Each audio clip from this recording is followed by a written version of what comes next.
Okay, we've got this rounded up pretty good how I want this compared to the old one, which I didn't like the way the lip was or the chin.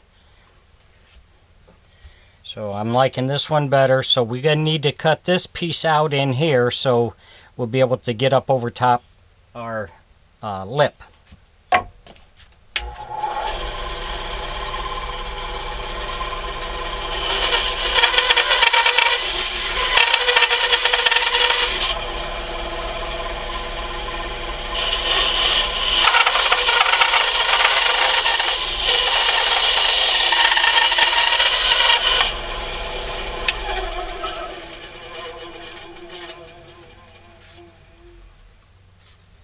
So when we form our lip here, we'll be able to go up over top of it some.